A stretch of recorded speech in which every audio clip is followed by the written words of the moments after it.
Miss Chiori? Your talk with the investor sure went fast. The Aquabus hasn't even arrived yet. Oh? And who are they? Allow me to introduce you. This is the Traveler and Paimon. Pleased to meet you. Likewise! We've heard the owner of Chioriya Boutique is a skilled seamstress, so it's a real pleasure to finally meet you in person.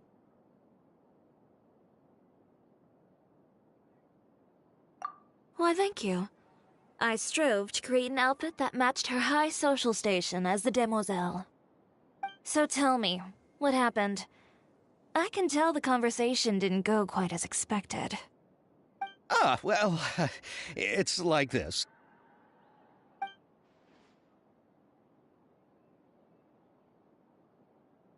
Ugh.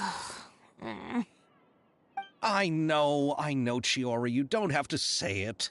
You did remind me that this investor was a little bit sketchy. Yes, there's no doubt about that. But how could I pass it up? He offered me twice as much as the others. And therein lies the problem. Yes, but just put yourself in my shoes. After obtaining such an excellent script, it's only natural that I would want to make the most of the film. The budgets that the others had proposed were nowhere near enough. It's difficult to find someone willing to front such a large amount of mora, so... Don't be sad, Xavier. We might be able to help scrounge up some more together for you. Oh, thank you, Paimon. That means a lot to me. But the cost of the film is staggering. I'm afraid that any mora we can scrounge together in a short amount of time won't even be able to cover the actors' fees. We need to move on. What's happened has already happened, and there's no changing it. But now's not the time to give up. What? You're saying that you have a plan? No, that's not what I mean. I'm simply saying I wouldn't give up just yet. The actors I recommended aren't just after Mora after all.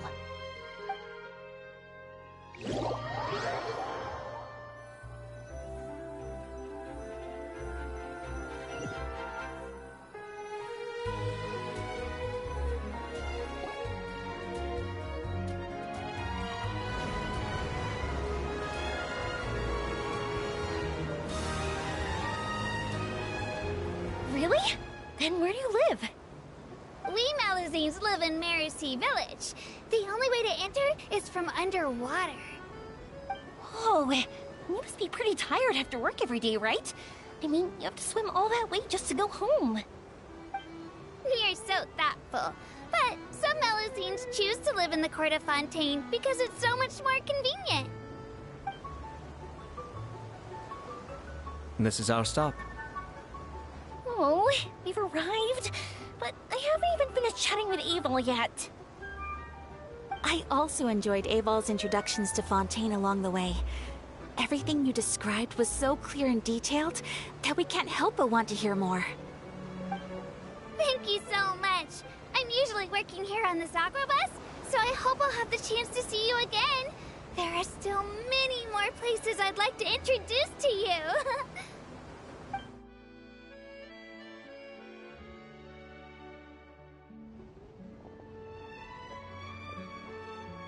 Welcome to the Court of Fontaine. Chiori, you sure have changed a lot. This is the first time we've seen you since you left Inazuma.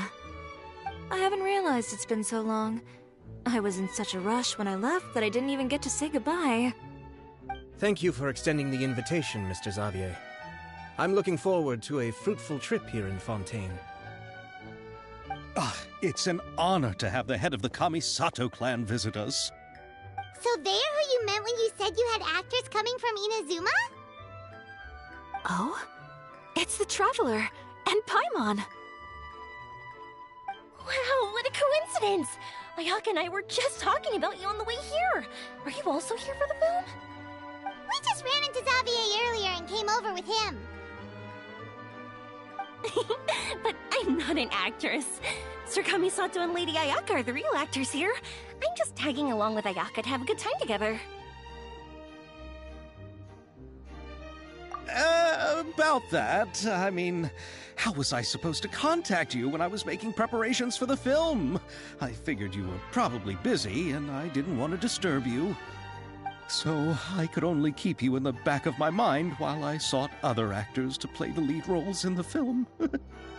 I had been thinking about a surprise reunion with you during our trip here, but you still managed to surprise me first. Oh, so you all know each other already! My, what a coincidence! What are the chances everyone could be brought together here like this? Why don't we go to Hotel de Boer and catch up over a meal? I've already made a reservation. Huh? Did you reserve 2 spots for us too? Yes, of course, of course. I'll be sure to tell the boss to serve a few more delicious dishes just to make sure there'll be enough food. Very well. Then please, kindly lead the way, Mr. Xavier.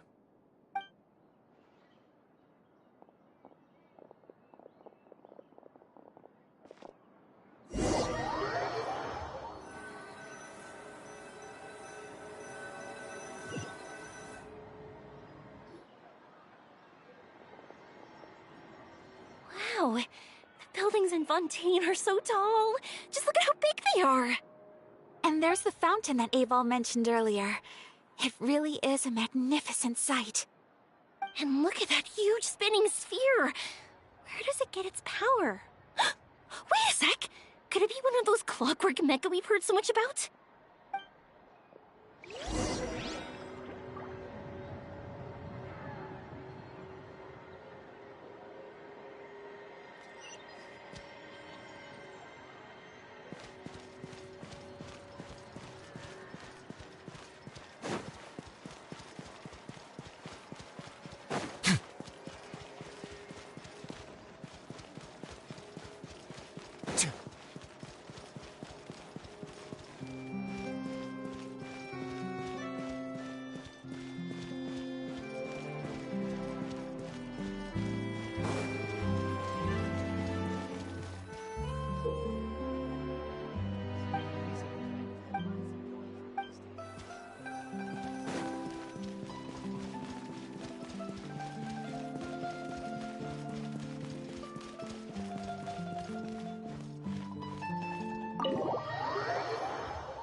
So this is what food from Fontaine is like.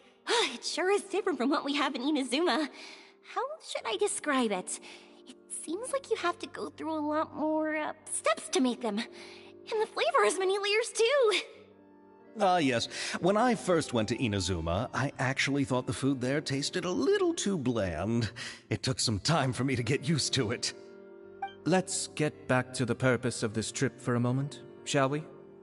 How have preparations for the film been coming along, Mr. Xavier? Well, I've already assembled most of the film crew. A lighting specialist, a prop manager, and a costume designer. I've also bought the copyrights from the novel's author. Oh, it's called The Two Musketeers, right? I read the script you sent me on the way here. The story is pretty good. Originally, I was planning to start filming as soon as Sir Kamisato and Lady Ayaka arrived in Fontaine, but I'm afraid I've run into a bit of a problem. Oh? What is it? It has to do with the film's investor, Mr. Morris. He suddenly informed me this morning that he's encountered some financial trouble and will be unable to release to me the amount of funding agreed upon. It's said that Fontaine's legal system is well developed. If he has violated the contract, then can't you simply take him to court over the matter? Well, I'm still more concerned about filming. Even if I were to take him to court, I'm afraid it would take months before the case could even be heard. Then, is there a way we could raise funds ourselves to solve the problem? I've considered that option too, but unfortunately, it's difficult to gather such a large amount of mora on such short notice. Besides, we have to consider the film festival's submission deadline. Mr. Xavier, if Ayaka and I were willing to perform for free, would that resolve the problem you are currently facing? What? No, out of the question. To have you come all this way just to act for free? Oh, no, that won't do. There's no need to worry, Mr. Xavier. My brother and I had actually intended to work for free after receiving your invitation. Inazuma has only recently reopened its borders, and needs to strengthen its relations and cultural ties with other nations. We didn't have many collaboration projects with Fontaine in the past, so we hoped this trip would serve as a good start for the future. Indeed. You could say that's the real reason why the Yashiro Commission agreed to come to Fontaine. I understand, but having you two act for free just doesn't seem right. Not at all.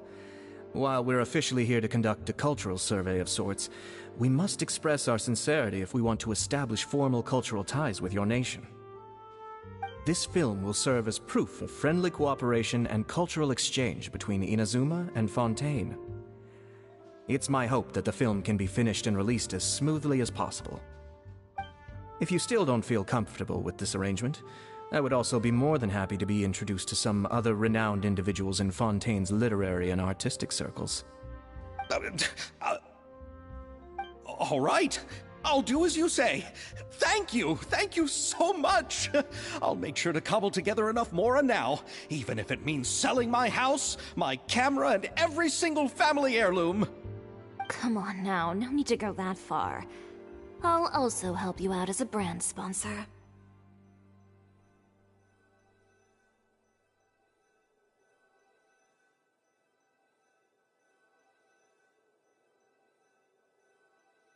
Me too! Even though I didn't bring much more to spend on this trip, it's still better than nothing. You are too kind, all of you. I really don't know how to... Ew. Alright, enough about that. Now that we have Xavier's savings, my support, and 2 leads who are willing to act for free, I think we will be able to make this happen. So, instead of Mora, you'll help with filming and production. Oh, but how can we help with that? We don't know much about making a film. Alright, pull yourself together, Xavier. Tell us if there are still any open positions left among the crew. All right. Let me think. We still need a camera operator, a clapper loader, and someone to manage logistics. I originally wanted to personally serve as director, but I've been too busy working as the producer. So the positions of director and director's assistant will also need to be filled. Paimon knows what the director and the logistics support person do, but what's a clapper loader? The clapper loader is responsible for using the clapperboard to record and organize the information of each shot when the camera operator begins shooting. The work requires both patience and careful attention to detail. A clapperboard? Oh, you mean the thing they hold that goes clap whenever they start filming? Yes, that's right. Are you interested in that job? For sure! Paimon's always wanted to try that! Alright, then you'll be our clapper loader. I can find someone from the store to help with logistics. What do you think, Xavier? Oh, fine by me. As for our camera operator, I was thinking of letting the Traveler take the role. Oh, he's great when it comes to using a camera. Paimon can't even count how many things we've taken photos of during our journey. Yes, that's also what I was thinking. I noticed the Traveler had an eye for photography and composition when we worked together previously. I'm sure that's due to the Traveler's journey across Teyvat and all the places they've seen. After so many adventures, using a camera must be second nature by now. What do you say, Traveler? Are you interested in the job? Thank you. It really means a lot to me. Come on, friend. Let me give you a big warm hug. So, all that's left for us to find is a director and an assistant. Oh, me! I want to be the director's assistant! All we need to do is help the director, right? I can handle that. All right, then all we need is a director. Oh, all the well-known directors in Fontaine are probably also busy working on their own films these days. I'm not sure who will have time to help. Oh, Farina helped out a theater troupe recently by serving as an artistic consultant. She could be a good director, right? Besides, it's not like she has anything else to do right now.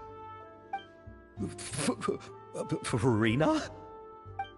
Do you really think Lady Farina would be willing to help us with our humble project? Isn't that the name of Fontaine's Hydro Archon? My brother has already informed me about what happened here in Fontaine. Yep, that's her! She helped out a theater troupe not too long ago, and now she's taking up work as a director. Well, I saw that musical. Her performance was perfect, and the storyboards were also excellent. Don't let her former identity intimidate you. She's the best candidate we can think of right now. You'll never know until you give her a shot. Fine. You're right, Shiori. I'll do anything for the sake of my film. Anything! Then I'll have to ask the Traveler and Paimon to show me the way to Lady Farina's residence. I just hope she'll agree to help. Do you need us to also come along? No, there's no need to trouble you with this. Besides, you've just arrived in Fontaine, and I'm sure there are many places you would like to visit. Just leave this task to me. It's part of my duties as the producer. Very well. Then we'll be waiting to hear the good news. I'll go with you. By the way, you might want to consider bringing a gift. And don't worry, we won't simply drop you off at Farina's place. We know Farina pretty well by now, so having some familiar faces there should help your chances. Besides, the whole thing was our idea in the first place. All right, then I'll start making preparations. As for the gift... A gift for someone who was once seen as the Hydro Archon. I wonder what she would like. I recall that Lady Farina once fancied a clockwork ring, so perhaps I should get another exquisite clockwork contraption for her. Huh? Can't we just bring some desserts, like the Fontanalia mousse? But wouldn't that be a little too cheap? She does like desserts, though. Isn't the Fontanalia festival happening right now? I heard Abel tell us on the Aquabus that Farina introduced the tradition of going door to door and asking for sweets. To do something like that, she must have a real sweet tooth. I agree with Yoimiya. If the gift is too fancy, it might actually make her feel more uncomfortable. Alright then, let's go buy some Fontanalia mousse!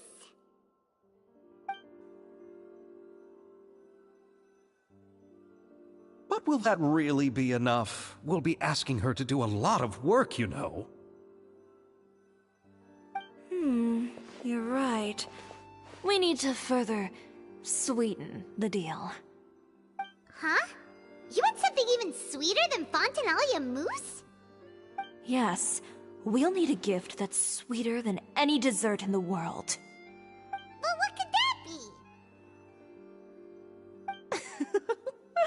be? Your words of praise.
This is where Farina lives.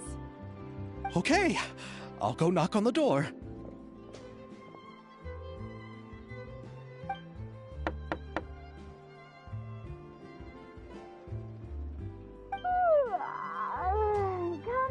Coming.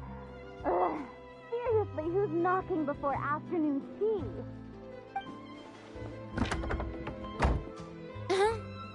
Who are you? Lady Farina, please allow me to introduce myself.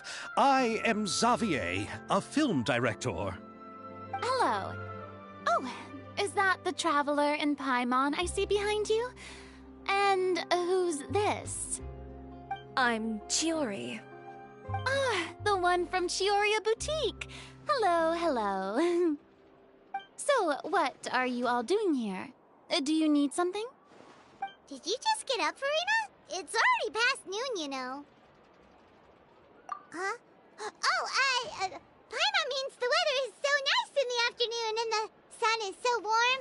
Just like how you make us feel. Sleeping in late is a really smart idea. No. I was just up late last night reading some novels. What does sleeping in have to do with the weather? This is a small gift we've prepared for you, Lady Farina. We hope you like it. No need to be so formal. I'm just a regular person like everyone else now. Oh, is this Fontinalia mousse? It's one of my favorites. That's great!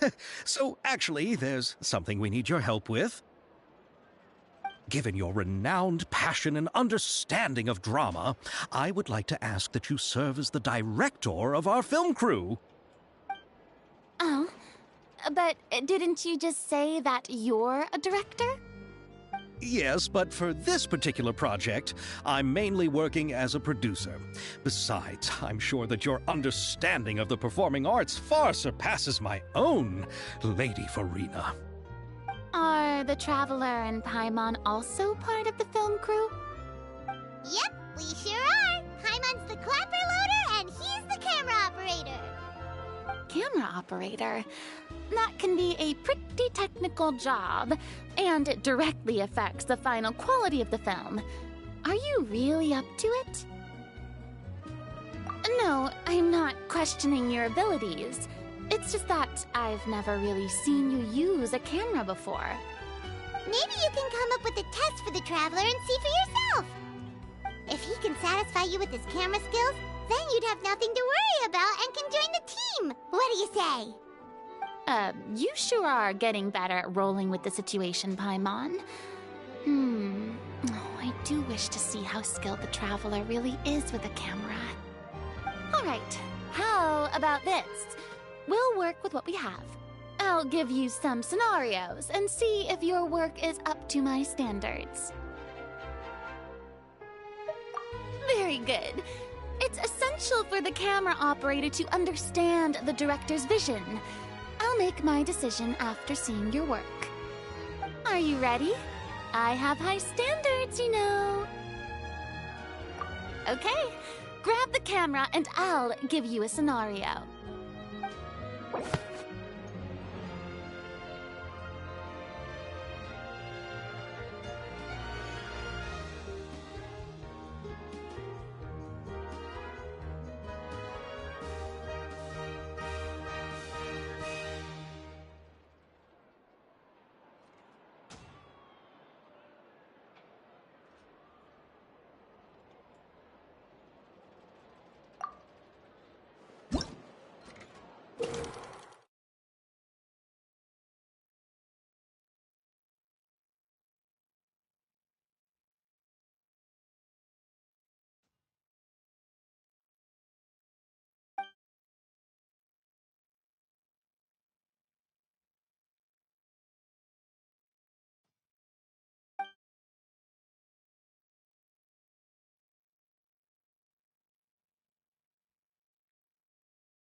Oh, it appears that you have more skill than I thought.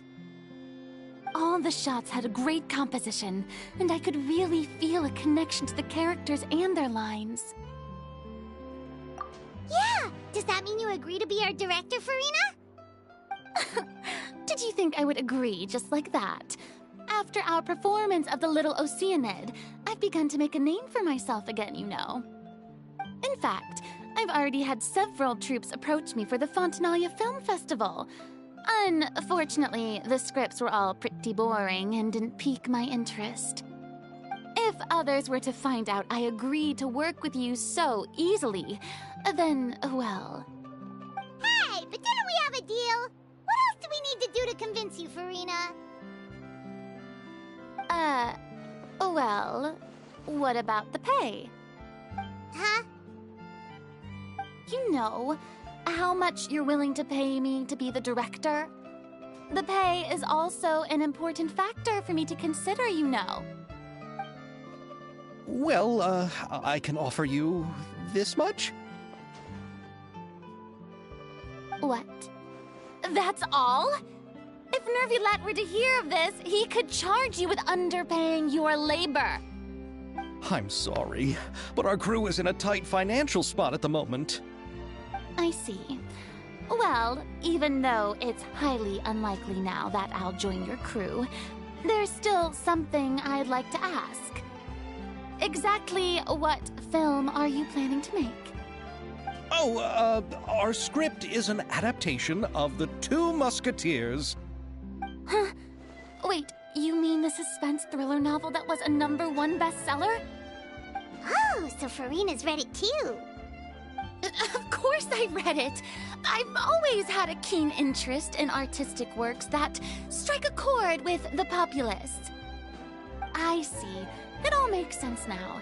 You must have used most of the budget to pay for the copyright. Not really. The novel's author transferred the copyright to me practically for free once he heard that I wanted to make a film adaptation of the story. The lack of budget is due to another issue. He probably just wants to get his name out there. So, Mora isn't the most important thing to him right now. It reminds me of a delivery courier who wears one of my designs while traveling all across Teyvat. I didn't charge her much for the outfit either. The exposure she provides for my brand is well worth it. So, are you a big fan of this story, Farina? Well, it's alright. The pacing of the story is good, but the character relationships could use some work. When I was reading it before, I always felt like some things were left on a rather unsatisfactory note. I have high standards, you know. Ahem, Mr. Xavier, if, hypothetically speaking, I agree to be the director, how much freedom would I have in terms of script revisions and creative interpretation? As much freedom as you would need. I wouldn't dare doubt the tastes of Fontaine's greatest star. Good. Then I'm free to alter the script as I see fit? Absolutely, no problem.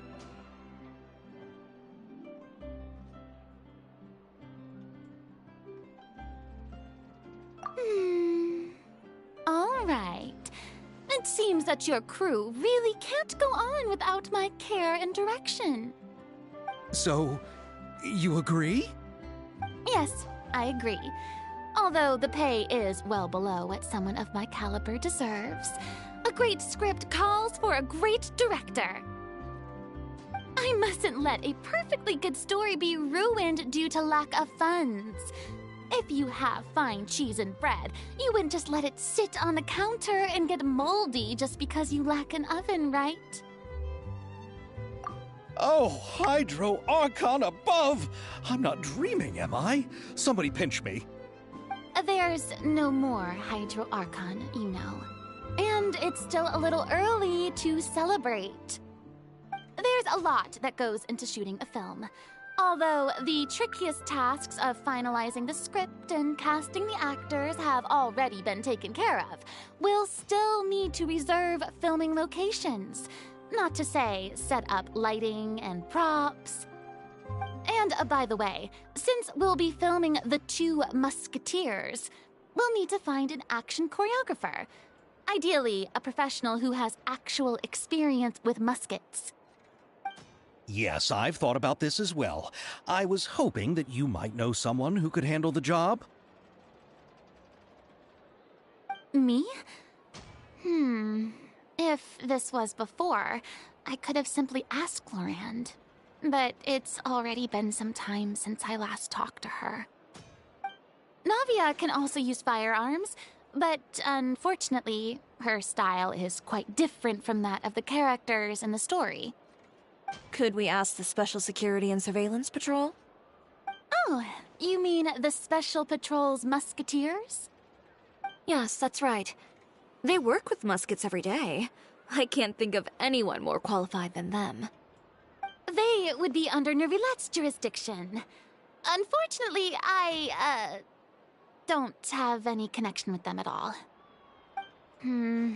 So, in the end, we still have to start by talking to Nervilette. No need to go to all that trouble. I know their Captain Chevres. Oh, you do? Wait, Chiari, how do you know the captain of the Special Patrol's Musketeers? No particular reason. Running a business means dealing with some trouble from time to time, and she's helped me out on a few occasions. In return, I've helped her handle a few situations in which the Special Patrol couldn't get involved directly. So, we've gotten to know each other over time. So you're saying there's been times when the Special Patrol needed a fashion designer to handle a situation? Your work is becoming more and more mysterious. It'd be best to keep it that way. Anyway, enough about that. What do you all think about asking the captain to be our musket action choreographer? She sounds professional enough. She is a captain after all. I have no objections. But I imagine the Special Security and Surveillance Patrol must be busy with their duties. Do you think she'd really have time to help us shooting a film? And then there's the issue of pay. Well, it just so happens that she's also not the kind of person that's just after Mora. As for whether she has time, I'll have to go and ask her first. Then I'll leave that to you. Macaroni's on sale today, so I've got to go. You can just tell me how things went when we discuss tomorrow's plan later. No problem. Having Farina join feels like a big boost to our team! Of course. Just wait until the day of our premiere. You'll witness the true power of my name in these lands. You'll be so glad I agreed to help. I can guarantee that even the standing tickets will be sold out. I'll be sure to ask some people I know to see if they'd be willing to act as extras. Seems like you're finally getting more comfortable with your own reputation now. I didn't ask for the Clapper Loader's commentary, Paimon. Then let's get going. I happen to know where Chevreuse is today. By the way, I'm curious. If my pay is so low, then what about our two lead actors? Didn't they travel here all the way from Inazuma? Actually, they told us that they see the trip as part of a cultural exchange, so they didn't ask for any pay. What? So is every person in Tevat who doesn't want money gathered here to shoot this film? Don't tell me Chiori isn't being paid either. I already knew Xavier from before, and he's also agreed to give my brand some good exposure. It seems the gods have really smiled upon you, Xavier. And that certainly doesn't include me, mind you.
All right, this is the place. But where's the captain? There's hardly anyone around here. She's over there. The one with an eye patch reading in front of the newsstand. Oh, her! Paimon could tell there was something different about her. She seems kinda intimidating. Please wait here for a moment. I'll go fetch her. She's working now, so you might not want to get in her way. Working? But isn't she just standing there and reading a novel? Just trust me. Oh, alright, let's see what happens then. Shiori sure is a mysterious person. She claims just to be a fashion designer, but she knows all these powerful people. The court of Fontaine isn't particularly tolerant of visitors from overseas, so it isn't easy for a foreigner to promote their brand here. Even more so in the competitive world of fashion. Even a local like me just trying to make a film has to face all kinds of challenges. So I can only imagine what Shiori has been through to get where she is today. I'm sure that having more connections has definitely worked in her favor. Reading on the job? Detective novel. One main character? No. Multiple. Branching storylines. I see. How's the plot coming along? One of the main characters is about to make a choice that will affect the rest of his life. I'd wager he's going to make the wrong choice. Any way to speed things up? There's something I need your help with. You know that doesn't depend on me. It all comes down to what the character chooses. Which is exactly why I'm here to help.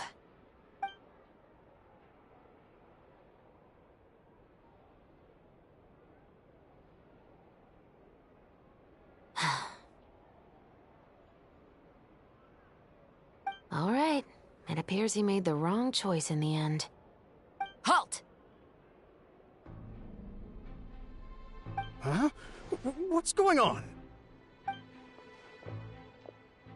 Hand over whatever you're holding. Oh, it's just a book. I didn't buy anything else. Then I'm sure you wouldn't mind letting me have a look. Excuse me, officer. I don't mind you standing around here, not purchasing anything, but I'd prefer if you didn't disturb my customers. It's bad for business, you know? Don't give me that act. You won't be able to get off so easily either.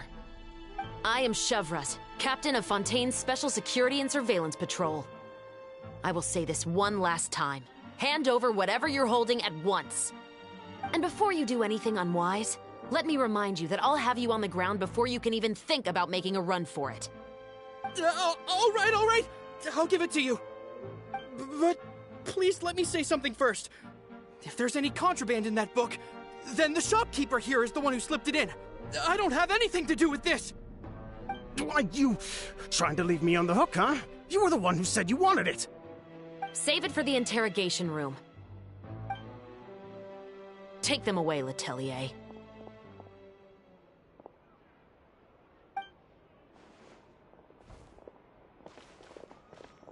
What's going on here?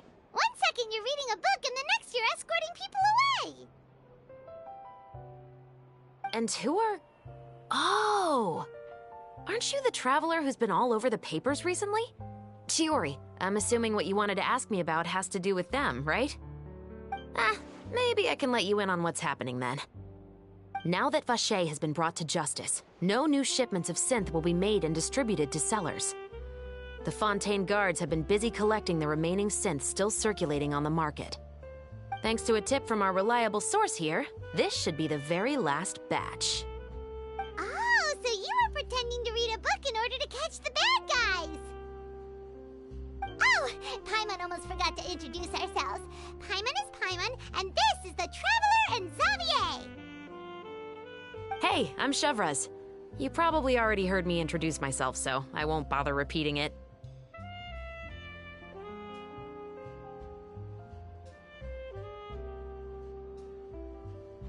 Yeah, why didn't you make a move as soon as you had the chance?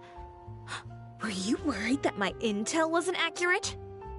No, I wanted to see if the shopkeeper would turn himself in first. All he had to do was come up to me and say that he didn't know where the synth had come from. If he did that, then I wouldn't have had to press charges on him. He had the whole day to turn the synth over to Chevraz. But instead, the moment I came up and blocked Chevraz's line of sight, he took the opportunity to sell it off.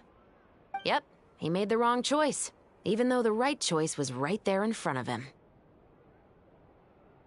But you knew they wouldn't make the right choice. Yeah, I knew. I was just hoping I'd be wrong for once. Uh... Enough about that, though. What did you want to ask me about? Oh, you see, it's like this.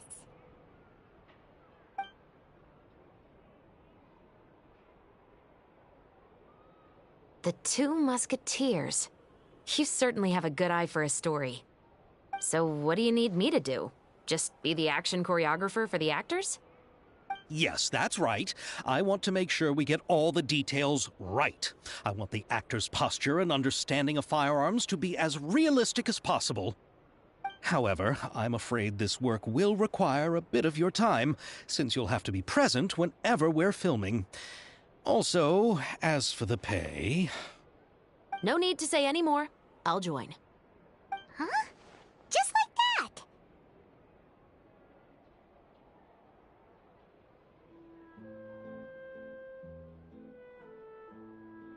Really? You're willing to help us with our humble film project? Sure, it's no big deal. As I said, we've wrapped up our investigation here, so I don't have any other tasks on my plate for the moment. Besides, I personally really like this novel. I even have the collector's edition at home. Stories where justice prevails over evil never get old for me. Then we've got a deal? Yes, I'll see you on set tomorrow. Oh my! I can hardly believe it! I should tell Lady Farina immediately. Oh, and I must tell the prop manager and lighting technician to get everything ready. We start filming tomorrow! Calm down, Xavier. The film is going to take more than just a day to finish. Still, I should also head back now and start preparing the actors' costumes and makeup. Alright, guess that's it for today then. Traveler, Paimon, please stay for a moment. I have something to tell you. Then I'll take Xavier back. Poor thing. He's so excited that he can't even walk straight anymore. I don't want to spend our first day fishing our producer out of the fountain. Yep, see you tomorrow.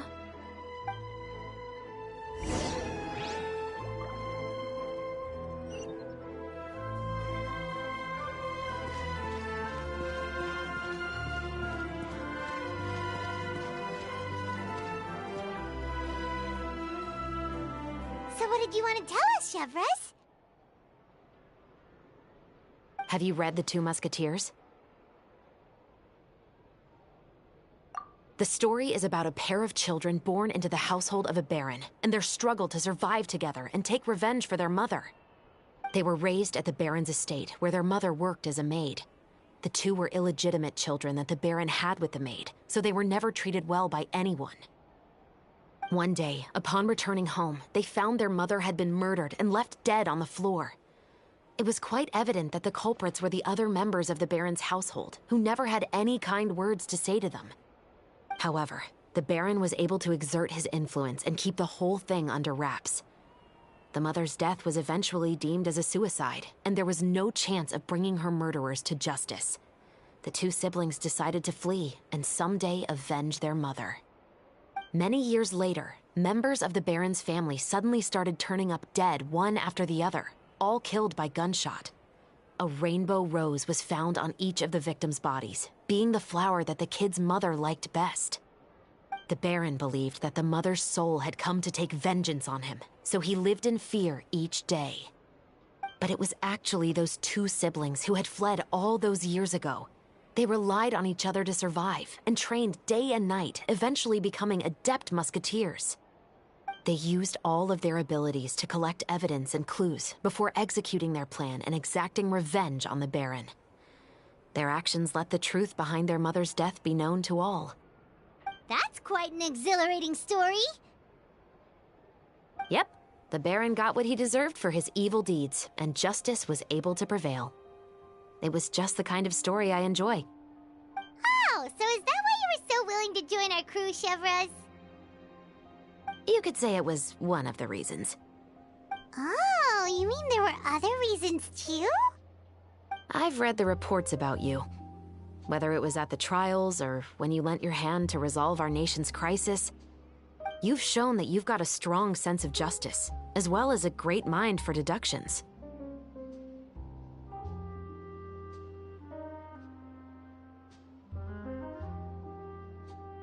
Yes, you're as sharp as I expected.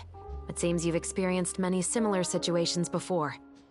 There's been a recent murder case involving muskets. The perpetrator's methods appear to be very similar to what is described in the novel.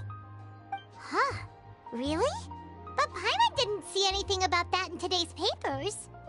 The Marechaussee Phantom hasn't yet released any information to the public because the investigation is currently at a standstill. The murderer is extremely cautious. A murder involving firearms? But not that many people use those in Fontaine, right?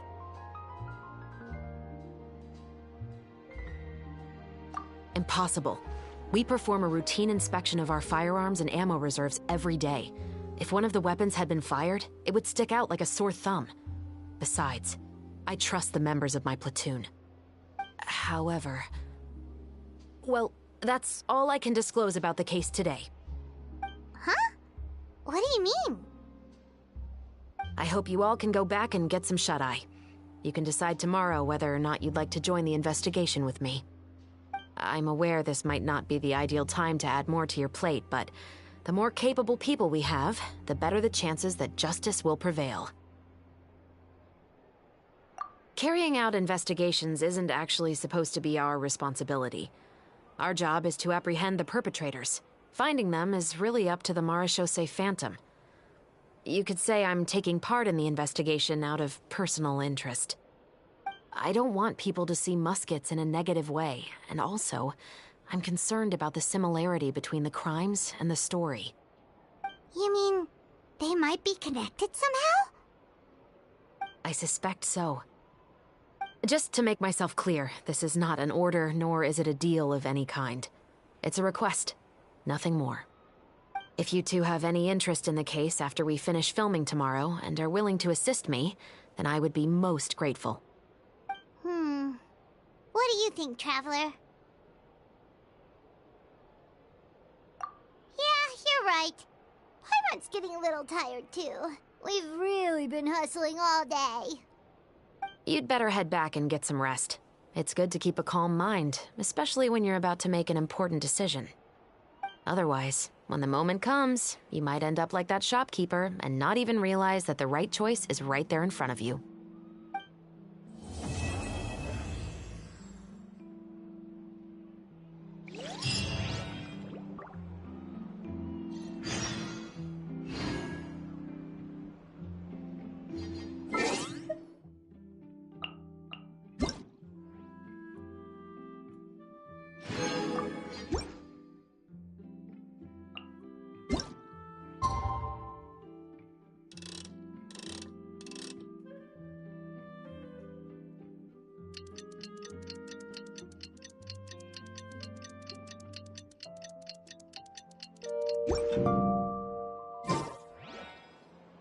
It's finally time to meet up with everyone. Paimon even dreamt of making the film last night. If Paimon remembers right, we're meeting at Hotel de Boer. Let's get going.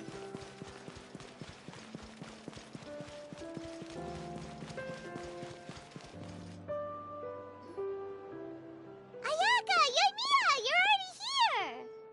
Good morning. Xavier said yesterday afternoon went well. Yeah, and how about you, Ayaka? What were you up to yesterday? After we split up, Ayato went to see Udex Nervillette at the Palais Marmonia.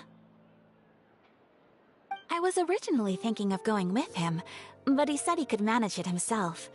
He told me to go see the sights around Fontaine and to enjoy the local culture. So I rode the aqua bus with Yoimiya and visited the Opera House on Aranias Island. Yeah, you wouldn't believe what we saw there! 2 mechanical puppets that were dancing together! You've already seen them, right?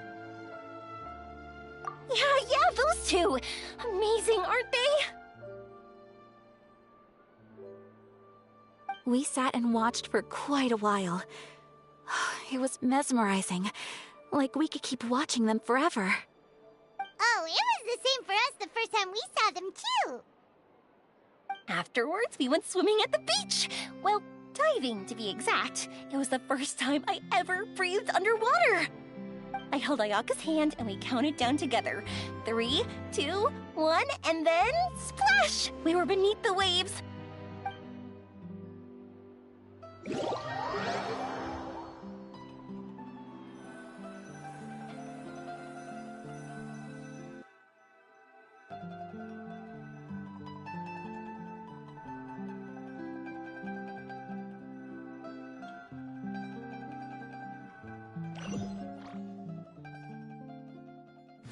At first, I didn't dare to open my mouth. But once I couldn't hold my breath any longer, I decided to take a big breath in. Turns out the water wasn't as salty as I imagined. It didn't really taste like anything at all. Before I knew it, I was breathing like normal down there. It was an amazing feeling. Ayaka said I was too nervous and needed to loosen my grip. She got used to everything way faster than I did. I knew that the Traveler could do it, so I had no doubt we could do it too. That helped me feel at ease as soon as we dove in. The underwater world in Fontaine truly is beautiful. I love seeing the romaritime flowers blossoming underwater, like little candles lighting up the streets at night.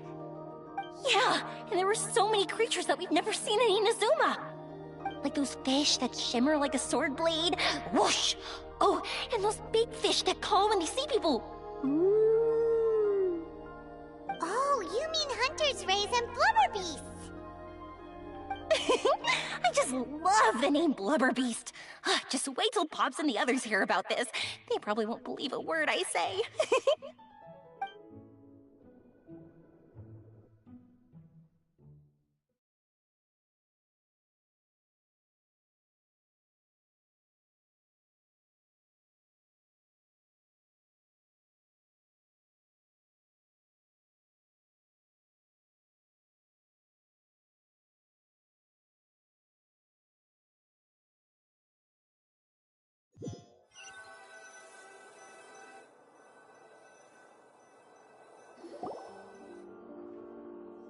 Yoimiya was down there for quite a while. It was dark before we finally rode the aquabus back to the city. I figured she'd want to sleep in today. Yeah, even I was worried that I wouldn't be able to get up. I still felt like I was drifting in the waves when I went to sleep last night. But as soon as I woke up today, I remembered that we'd all be shooting a film together, and I was ready to go. Speaking of the film, where's everybody else? My brother and Xavier were speaking to the restaurant owner about using the place as a filming location. They should be here soon. As for the others, we're here. Please excuse my tardiness. I just finished the Special Patrol's 6-mile morning jog. Wait, 6 miles? I'm so tired. I heard you all chatting, so I decided to come down. I sure could use some of that endless energy everyone else has. Good morning, everyone. Morning. Can someone fetch me a cup of coffee? More milk, hold the sugar. Sure, I'd be happy to do that for you. No, you can't go anywhere. Please, have a seat over here so I can get started on your makeup. The last thing I want is coffee stains on my costumes. I can get the coffee. It's the perfect job for an assistant.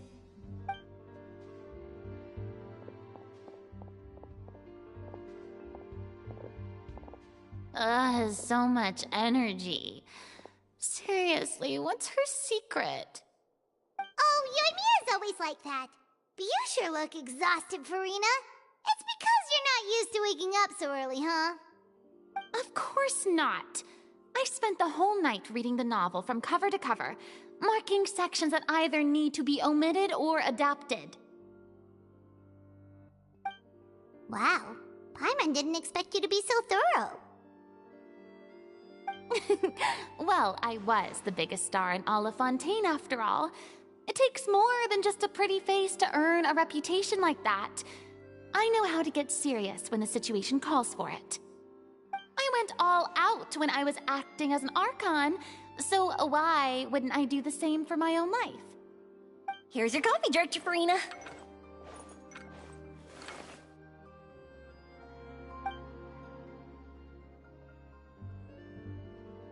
Oh, thank you.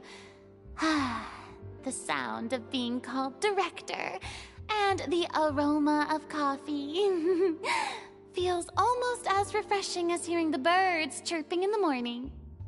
Ah, it seems everyone has managed to arrive on time. We've reached an agreement with the restaurant owner. We are free to use the second floor to shoot our film. Really? That's great! He is really looking forward to our film, and hopes that providing his restaurant as a filming location will attract more customers. Well then, Mr. Xavier, I'll leave the rest to you. Okay, thanks. First, I'd like to introduce our new members. This is our prop manager, Veronique. She'll be in charge of all the film's props and items. And this is Bonneau, our lighting technician. He'll be in charge of lighting and illumination to set up each scene's atmosphere. Wow. Sure feels like we have some real professionals joining the crew now. First of all, please allow me to first express my sincerest gratitude to everyone in the crew. When my investor informed me yesterday that he wouldn't be able to provide the funds, I really thought that this was the nail in the coffin for this film. I had no idea that I'd find so many people willing to help me on such short notice. Thank you. Thank you all from the bottom of my heart. No need to be so cordial, Mr. Xavier. We're all honored to be a part of this. Your works made a profound impression on me when I saw them back in Inazuma. I am sure that someday, this film will be remembered as a prime example of cultural exchange between Fontaine and Inazuma. Yes, the story is the reason I agreed to join. I can't bear to even imagine what this film would look like without the very best director. Anyway, I would like to make a promise to everyone that as the producer of this film, I'll do whatever I can to ensure that everything goes as smoothly as possible. This is not just my film. It also embodies the thoughts and feelings of every person here, as well as the endless effort we are about to pour into it. So, without further ado, The Two Musketeers will officially begin filming now! You may take it from here, Director Farina. All right, listen up, everyone.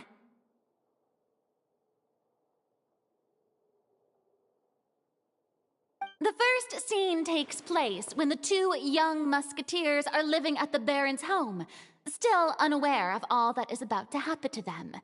We'll need props and lighting to set the scene. Our lead actors can go get their makeup done, and extras, please take this time to go over your positions. Whoa. Seems Farina's really kicking things into gear as the director. Is everyone clear? I don't want anyone traipsing around the set like umbrella finches. All right, cameras will start rolling as soon as the set is ready. Let's make a film that'll make some serious waves in Fontaine. Not the kind of waves that drown people. I mean, the good kind of waves. Seems like she's still a bit traumatized by that. Anyway, let's go see if there's anything we can do to help.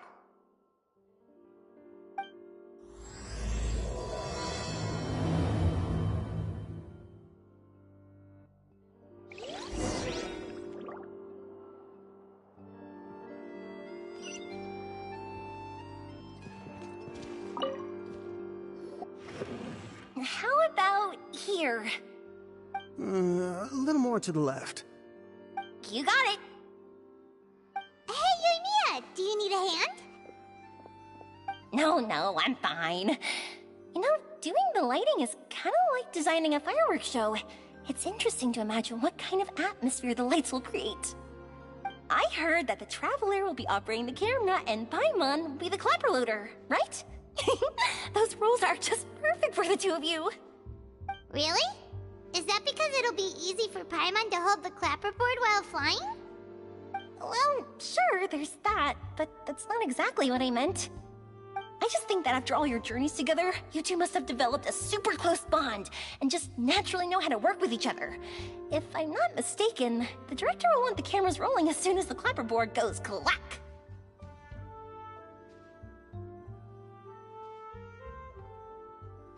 Oh, I see! It's amazing to see the magic behind filmmaking. Yoimiya, we need lights over there, too. Oh, on it! I've got to get back to work. Chat with you later. Oh, it's exciting to see so many people working together to bring the film to life.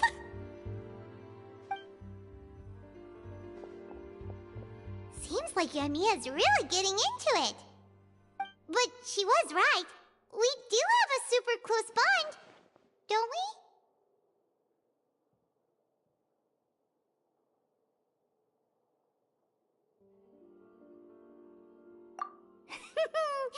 Paimon's really happy to hear that.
Ayaka has mentioned you to me before.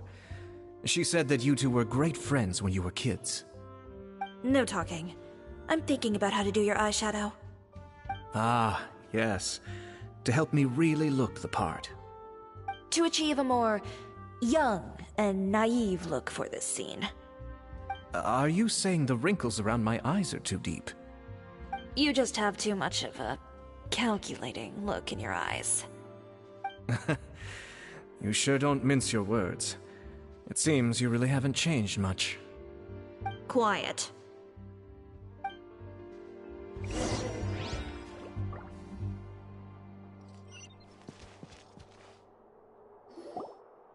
So, this is a real musket?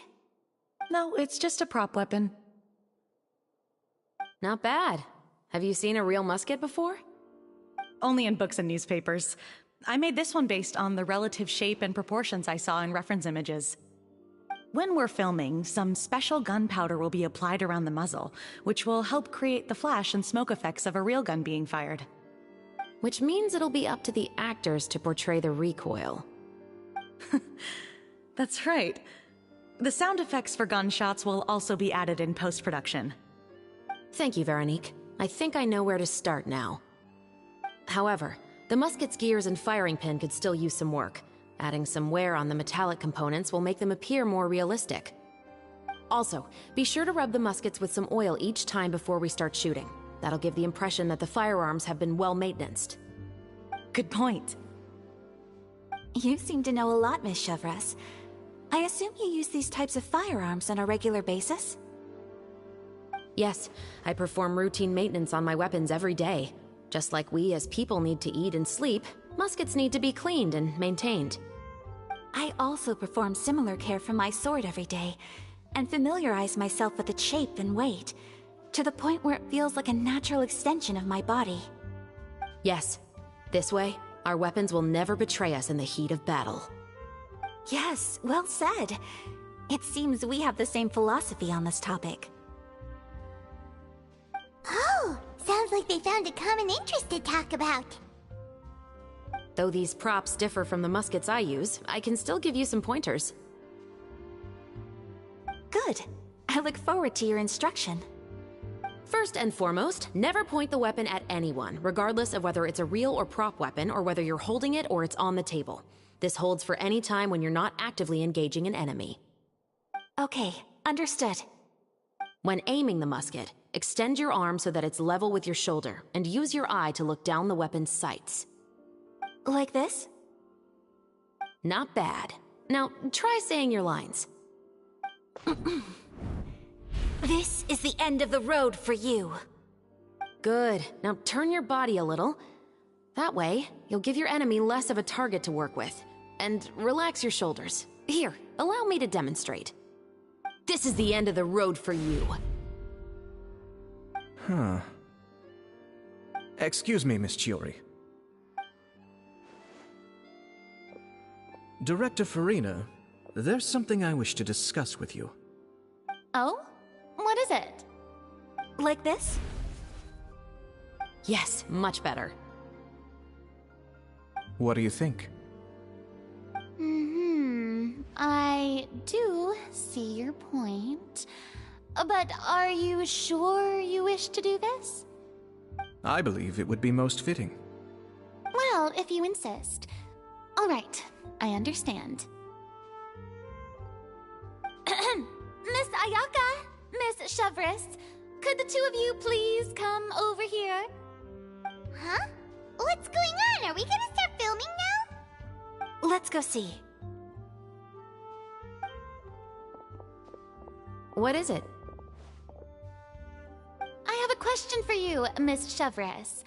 Would you be willing to play the role of a musketeer? What?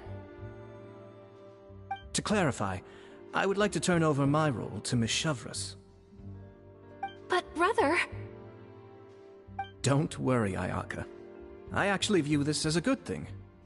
I was becoming troubled trying to set aside some time to speak to the staff at the Palais Mermonia. I would like to have some conversations about the cultural exchange between our two countries, and I've heard that the bureaucratic process here can get rather complicated. Now, I will be able to focus on my work. Besides, you also know that I'm not really one for public performances. Are you really sure? From a director's point of view, I also felt like the relationship between the two musketeers in the original story could be improved.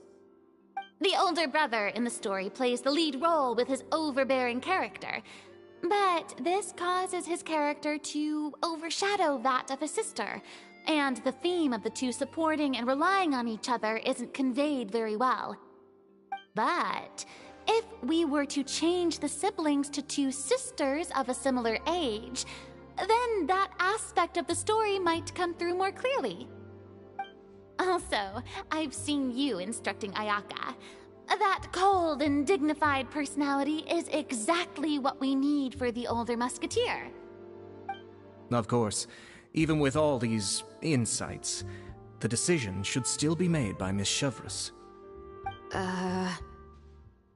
Chevres mentioned that she really likes the story, right? Paimon bets that she'll take the role.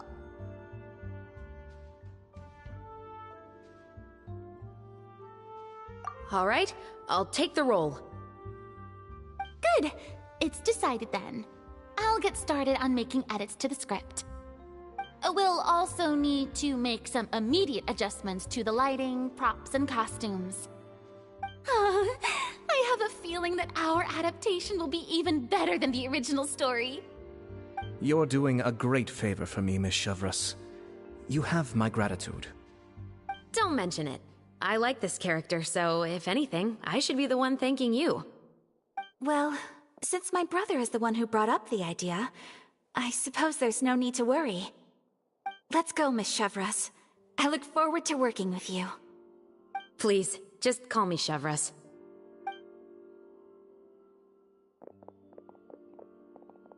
Seems like you're really going out of your way to solve the problem I was having with your makeup. Surely you jest, Chiori. I assure you that I was mostly motivated by a desire to spend more time on formal business. Oh, come on. You really think I'd buy that? According to what I've heard from Ayaka, her brother is someone who can juggle 10 different matters at the same time. I'm sure you have other reasons for backing out. Perhaps. Ayaka always said she wanted to go out and see more of the world, just like the Traveler. But I feel that she needs not only to see other nations, but also to make some different kinds of friends. I think it would be harder for her to make new connections with me constantly by her side. I would like to give her some space. All right, go on. Spoil her some more. Ayato! It's too bad you're stepping down from the role. Paimon really wanted to see you act as a musketeer. No need to poke fun at me. I'd wager that you also felt that I wasn't the best candidate for the role. It's a little hard for Paimon to imagine you saying those lines. Yes, I've made an appointment to meet some people from the Palais Mermonia. Now, I will have some more time to prepare. Traveler, get the camera ready. Paimon, get the clapperboard. Actors, to your positions. We're about to start shooting the first scene. Go on now. And please take good care of Ayaka. Yep, don't worry.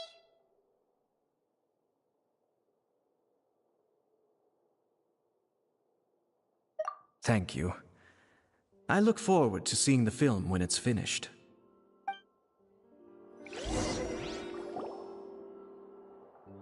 All right, now that we're all here, let me help set the scene for everyone.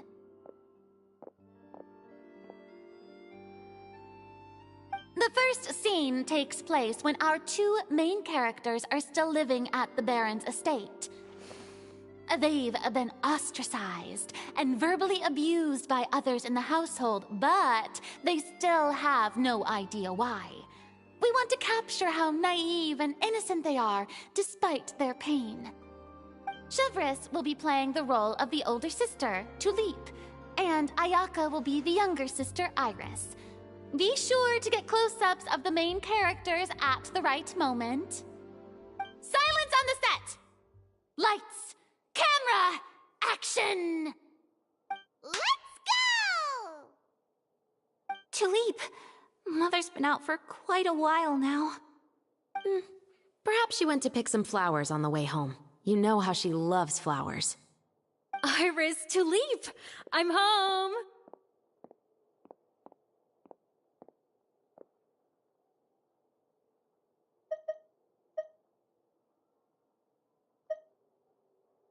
Mother! You were out for so long, we were beginning to worry about you. I'm sorry, but I'm back now, safe and sound. Here, I brought your favorite treat, apple turnovers. Mother, what are those bruises on your hand?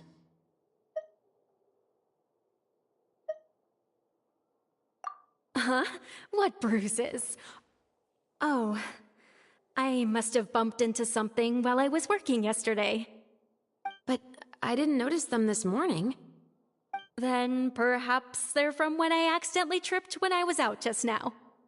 By the way, did you have fun playing at home? What's the matter, Iris? Well, we've realized that no one really wants to play with us. They even took Iris's doll and spat at us. And they even called us names. They said we were... Shh. It's all right. Don't worry. Girls, listen to me.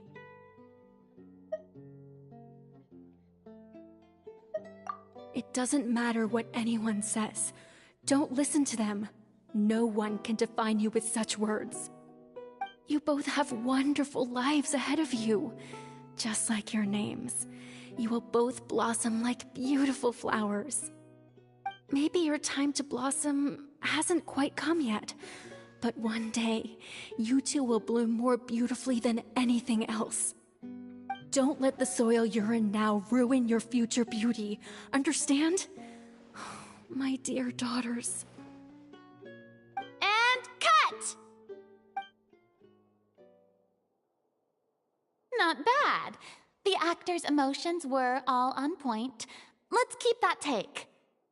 Also, if our clapper loader could avoid shouting at the start of the scene next time. Oh, got it.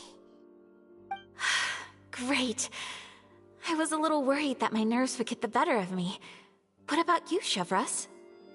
I felt fine. The lines weren't too difficult at all. Seems like Farina must have adapted the role nicely. You two were great. I couldn't tell it was your first time acting in a film. You should have more confidence. Thank you for your encouragement. Positions, everyone! We'll move on to the next scene after we try a few more camera angles.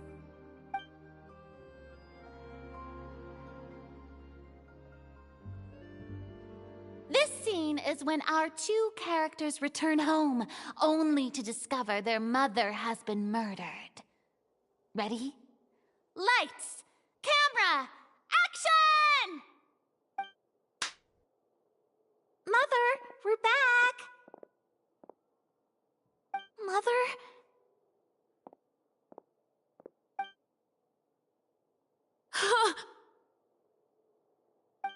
What's wrong, Tulip?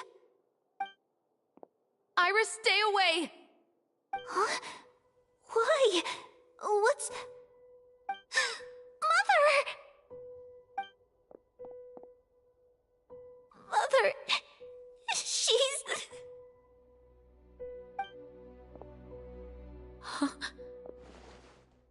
There's poison in this cup. Huh? I could have sworn I've seen this kind of cup before. Those aristocrats. They didn't even try to cover up their actions.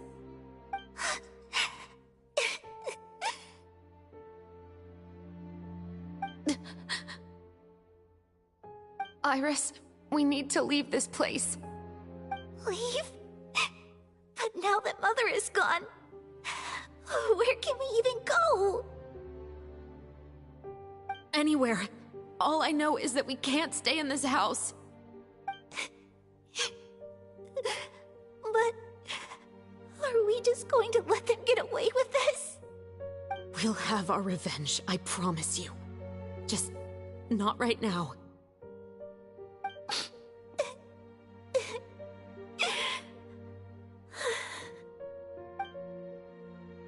Come on, let's go.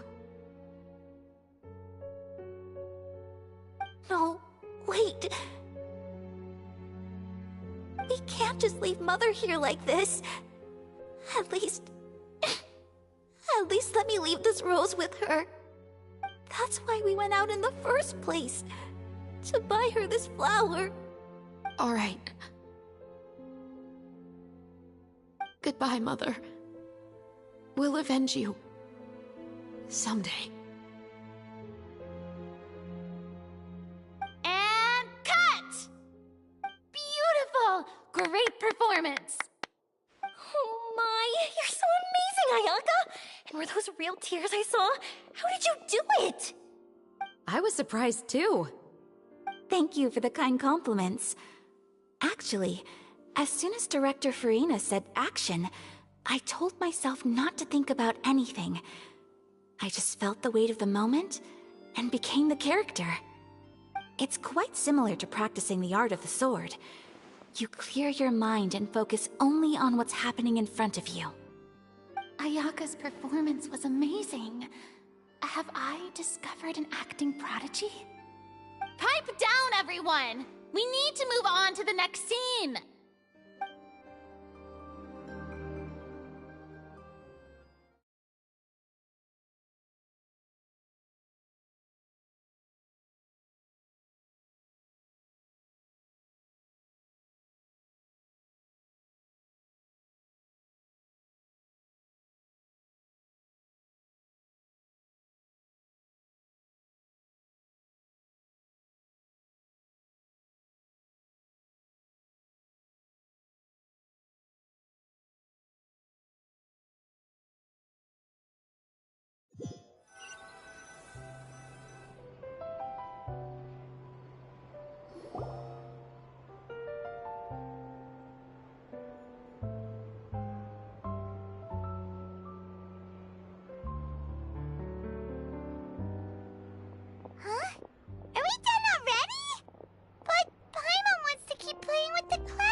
feel, Traveler? Is your arm sore from holding the camera all day?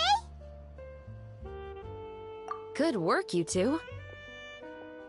You too, Shivers. You were quite the actress today. I've read this novel many times before. I have a good grasp of my character's mindset. Anyway, do you remember my request from yesterday? Oh, right! We were having so much fun that Paimon nearly forgot! You have a case where the murders seem really similar to the cases in the novel, right? So, how are they similar exactly? In the story, the main characters grow up to become two musketeers, always using their guns to carry out their revenge. And on each of the victims, they place a rainbow rose as a signal that they've returned. Yes, that's correct. We found rainbow roses just like in the novel. Seems like you're connecting the dots now. Oh, that does sound pretty concerning. Especially after seeing the script today. Oh, now Paimon can't stop wondering what kind of ulterior motive the murderer might have. What do you think, Traveler? You're smart. Paimon wants to hear your thoughts.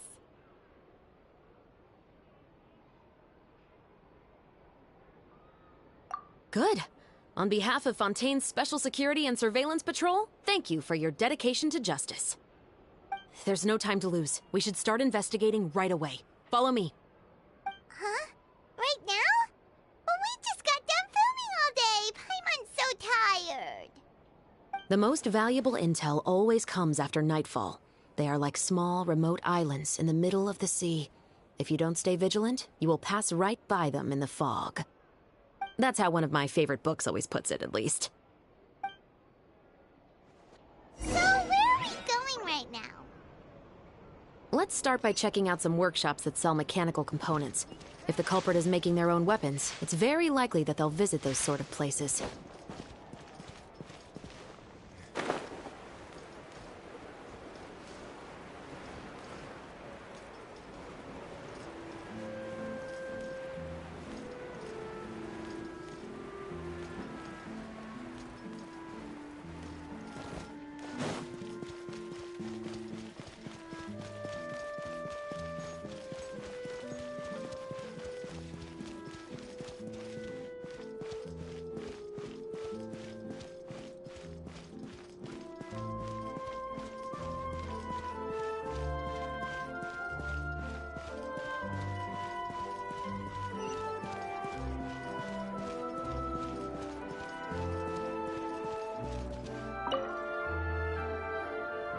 Welcome to Le Show's Clockwork Workshop. How can I help you? Hello. I'd like to know if anyone has purchased some special components lately. Special components? Sorry, could you be more specific? I mean the kind of components that aren't typically used for clockwork toys, but for firearms. Huh? For firearms? No, we don't sell those sort of things here. Don't misunderstand. I'm not here to cause any trouble. We are merely investigating a case, and we're hoping that you could cooperate. Well, to be completely honest, I'm not even sure what kind of components that would entail. Has anyone ever purchased components here as an individual rather than on behalf of an organization? We have a lot of customers who buy toys, but those who buy components are all regular customers who buy in bulk on behalf of their organization. Is that so? I understand. Thank you for your cooperation. You're welcome. It's the least I can do.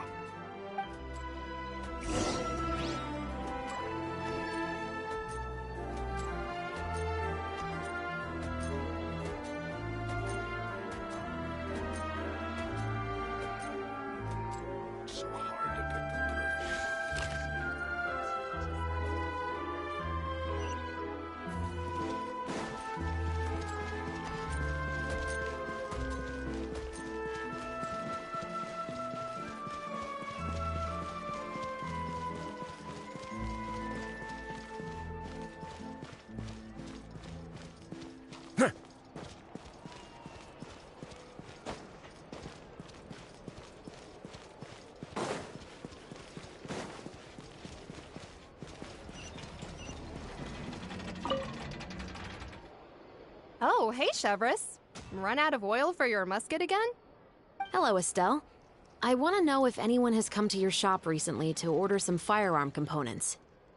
Oh, is this another case? Let me think. I don't think so. Some people have requested that I make some prop guns for the Fontanalia Film Festival, but I refused all of those requests. Oh? Why's that? Because there's no profit! I only make things here that can do some real heavy lifting. I don't have the energy to make some new molds just for the festival. Then has anybody come specifically looking for mechanical components? Well, I usually sell off my scrap to the Fleuve Cendre. I don't typically give them to one specific person. I understand. Thanks for your cooperation. Don't mention it.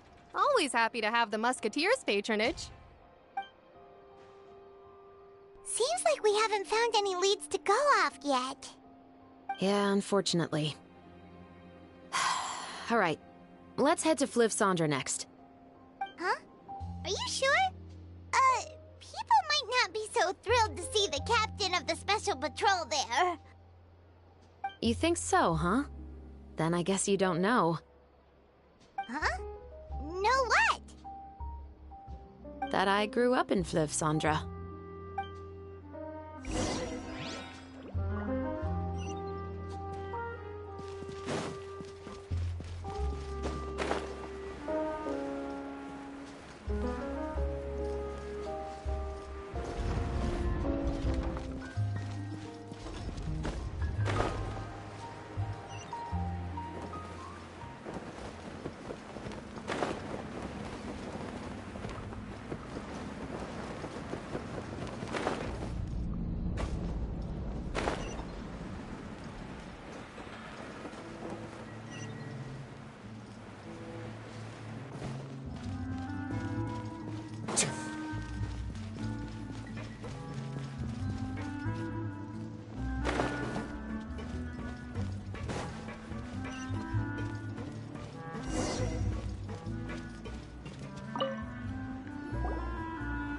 Hello, I'd like to ask some questions. I don't know anything. Don't worry, I'm not here to arrest anybody. You say that now. It's the truth. Here, take this as my guarantee. Wait, did Paimon just see what she thinks she saw? Is the captain of the Special Patrol bribing a citizen?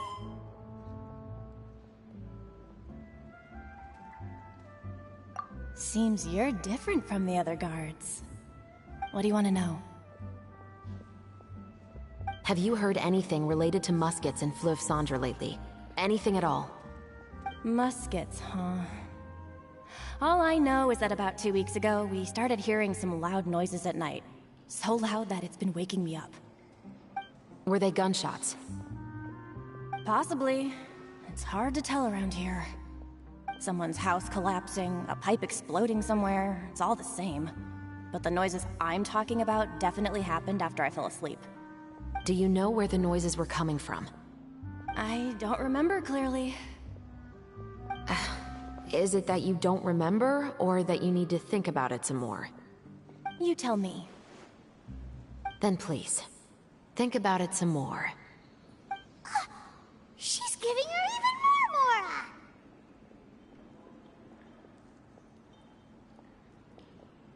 The noises came from the end of the Southern Waterway. I came out and had a look for myself and I wasn't sleeping well, but I didn't dare get too close. That's all I know. All right, I'll take your word for it. Thanks for the pâte de fruits.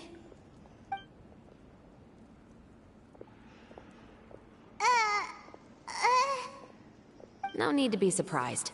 I grew up here, remember? I know how to get people around here to talk. Seems you catch on pretty quick. Now then, let's keep going.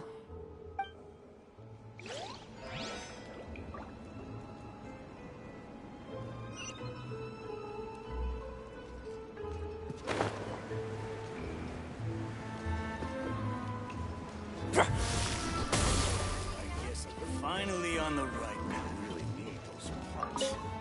It's taking him so long. It's been a while, Tetro. Please, just get on with your request. I want to know if you've heard anybody talking about muskets lately.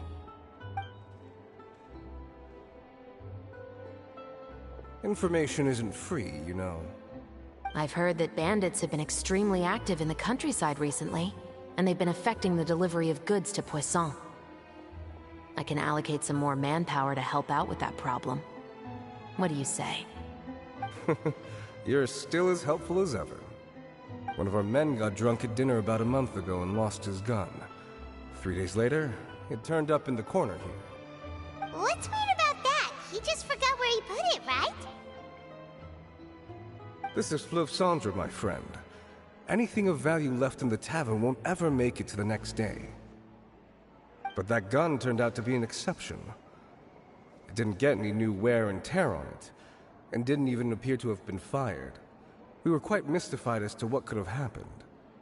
I suspect it came back because the weapon was already known to the guards. You mean, a criminal was afraid the Marechaussee Phantom would use the shot marks to track them down? Maybe. But if that's the case, the culprit really took great care to avoid getting caught. I didn't say anything about a criminal. In Fleuve Cendre, knowing who was killed is as easy as knowing what clothes you're wearing today. It's the guy living in the east side, isn't it? I've never liked him. Every time he's here, he just orders a drink and sits there with a nasty look in his eyes. So, who was the one who lost the gun in the first place? Don't bother. Even if you ask, he wouldn't admit to owning a gun to some strangers. Not to mention the captain of the Special Security and Surveillance Patrol. He's right. I know you grew up here, Chevreuse. Even though you're on good terms with the Spina, you've still been gone too long. Not many people know you here now, and a lot of people don't like the Special Patrol. I know. So take my advice and don't show your face too much around here. It's for your own safety. I'll come and go as I please, and I'm afraid I'll be appearing more often due to my work. All right. Don't say I didn't warn you.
What's all this?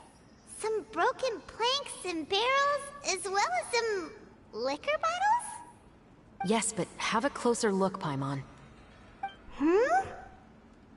Even though somebody has purposefully tried to clean them up, these are obviously marks from musket bullets. In other words, someone was here trying to improve their shot. They were using the barrels and bottles for target practice. Could it have been the killer? Your guess is as good as mine. Although many people at Fleuve Cendre own guns, few hide the fact from others. And even fewer would go to such lengths to hide markings from practice shots. Anyway, let's go. There might be more to this.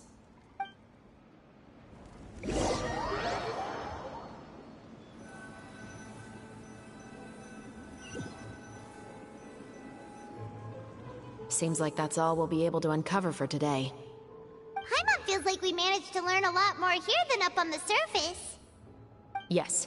Assuming that everything we found is indeed connected to our suspect, then their timeline was probably something like this. A month ago, our suspect found a gun and took it home to disassemble it. Once he'd figured out its mechanics, he brought it back. In the following weeks, he used some parts to create his own makeshift musket, and took it to the Fleuve Cendra for target practice. Then, a few days ago, he found his target and carried out the murder. Once the deed was done, he left a rainbow rose on the body, just like the scene in the novel. That all makes sense to Paimon, but we're still no closer to figuring out the killer's identity! The deceased was a resident of Fleuve Cendra. It said that he was a poor, solitary man. Yeah, that's also something I'm trying to figure out. If we are indeed following the novel, and there's a story behind the murder, then this murder should be an act of vengeance. But according to our investigation, the deceased didn't have any enemies. He was no saint, but no one's heard of a rival who hated him enough to shoot him dead. Much less care to leave a rose on his body. What message is the killer trying to convey? And to whom exactly? We've thoroughly investigated that possibility. He claims to have spent the whole day at the Opera House on the day of the murder, and the staff there have confirmed his account. Okay, so he has an alibi. Not only that, he lacks a credible motive as well. He has a family of his own, and both of his parents are still alive. I've looked into his records. He was adopted at the age of 6, and all the proper procedures were followed. There are also records of him at an orphanage before then. In the story, the mother of the 2 musketeers was murdered after the children turned 10. Of course, he could have changed the children's ages, but I don't want to assume anything without evidence. More importantly, I've also had a chat with him in person. He didn't seem like the kind of person who would pull the trigger to kill a man. Then, what should we do now? We have all this new information, but it doesn't help us move forward. Investigations take time. I didn't expect us to catch the culprit in just a single day. How about this? Let's spend the next few days filming with the crew. We can continue the investigation once we're done with the film. I'm sure that given time, new leads will present themselves. Wait, but weren't you saying Intel is like small, remote islands in the middle of the sea just a moment ago? Wouldn't you just miss them if you were to stop looking? Ah, but the book had more than one reference to the islands, Paimon. Oh? What else did it say then? As long as you spend enough time sailing through the fog, you'll eventually come across an island.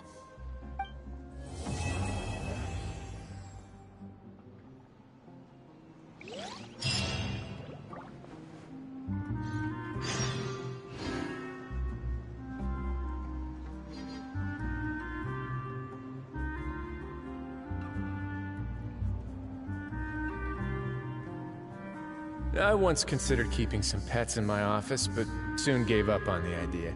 It's just not right to keep small animals where they won't be able to see the sun.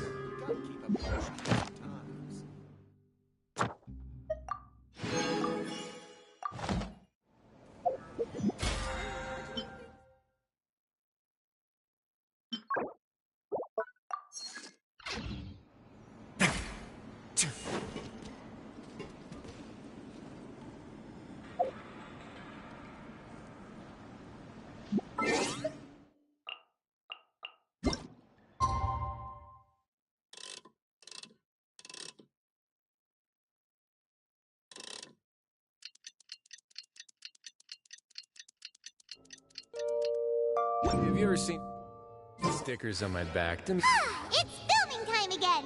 Our schedule is jam-packed for the next couple of days, too. We've got so many different locations and sets to cover. Anyway, let's head out and meet up with the others.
everyone.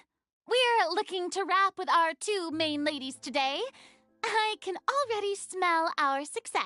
What do you mean, looking to wrap?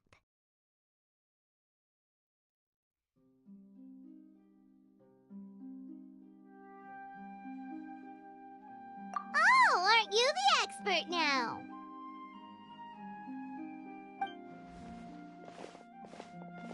This upcoming scene is the two musketeers' final confrontation with the Baron. There will be quite a bit of action, but no choreography beyond what we've already rehearsed. Anyway, get ready. Lights, camera, action! The view is beautiful tonight. It reminds me of that fateful night 10 years ago. And now that I've said it, I can even make out the faint fragrance of herbal tea in the air. Enough, villain! It's time that you pay for the death of our mother! My dear Iris, have you forgotten your manners? How can you speak like this to your own father? I'd sooner swallow all of my teeth than call you father. What did I expect? Seems the daughters have turned out to be just as obstinate as their foolish mother. In this world, Mora and status is everything. She thought she could blackmail me using her children and force me to grant her recognition and concessions? Ah, how naive can a woman be? Mother never asked a single thing of you. All she wished was for us to live a peaceful life, just like the others. It was you who personally brewed the poison of prejudice and sent Mother to her death. Compared to that deadly poison, the 2 bullets that will soon pierce through your heart will be like sweet mercy. And that's exactly why I said you're just as naive as her. Did you really think 2 muskets would be enough to defeat me? So let's see. What is stronger, Mora and power, or the 2 muskets in your hands?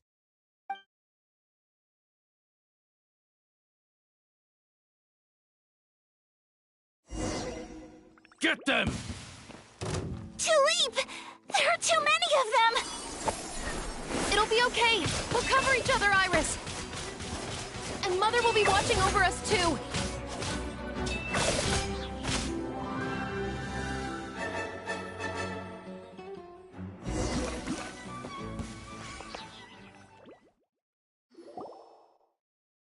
You've lost.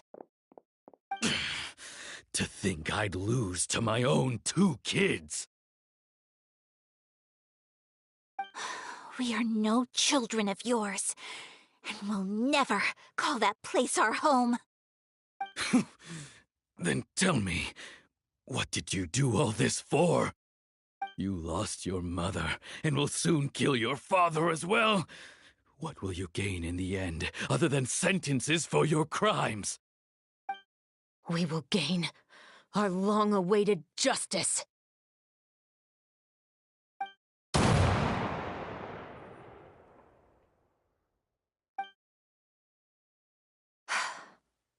It's over.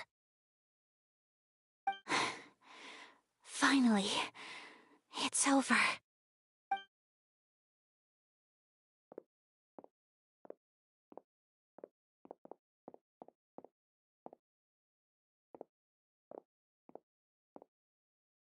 So, where will you go now, Tulip?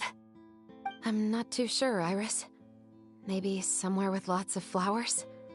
After all, Mother always did love going where the blossoms were. What about you? I want to go visit Mother's grave. Yeah, that's not a bad idea. Huh? Tulip, look! What is it? It's Mother's favorite. The rainbow rose. Look, it's blooming again.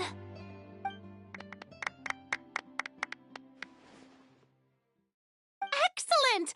That That was beyond mesmerizing. Even I didn't expect the scene to go so well. And we got it in a single take. All right, everyone. We've got a wrap for Tulip and Iris. Congratulations, Ayaka and Chevrolet!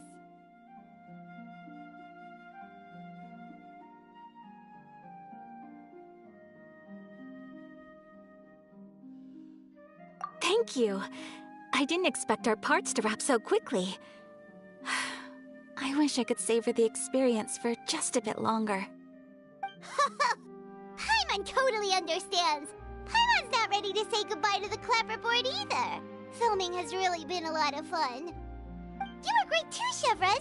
The way you said, long-awaited justice. It gave Paimon chills. That is indeed my favorite line in the whole book. I still remember trying to act it out in my room the first few times I read it. Whoa, Paimon would have never guessed you're that type. Who doesn't like stories where the guilty are punished and justice prevails over evil? Don't forget, I'm the captain of the Special Security and Surveillance Patrol. Captain, I have something urgent to report. Please excuse me, everyone. I'll be back in just a moment. It's okay, don't worry about us.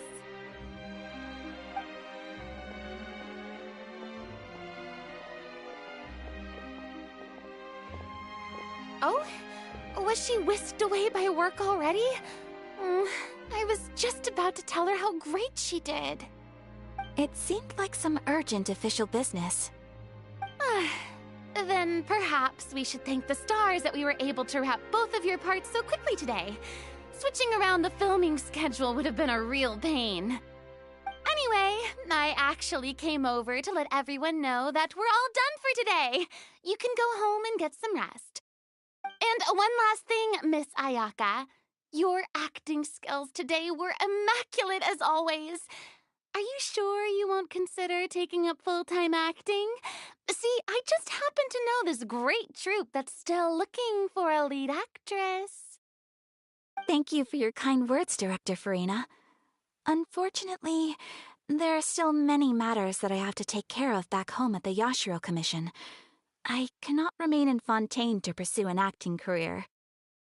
Nevertheless, I will make sure to treasure this incredible opportunity in my heart. Oh, that's a shame, but I understand. Just let me know if you ever change your mind. I believe it's also about time for me to take my leave. But hopefully I'll see you on set over the next few days. Even though my part's wrapped, I'd still like to swing by and help out the crew. See you tomorrow, Traveler and Paimon. Yep, see you tomorrow! Well, what should we do next? Maybe we'll go investigate the case some more with Chevrolet today. Traveler, Paimon, please come with me. Huh? Where are we going? You could say that our ship has finally chanced upon one of those small, remote islands of intel.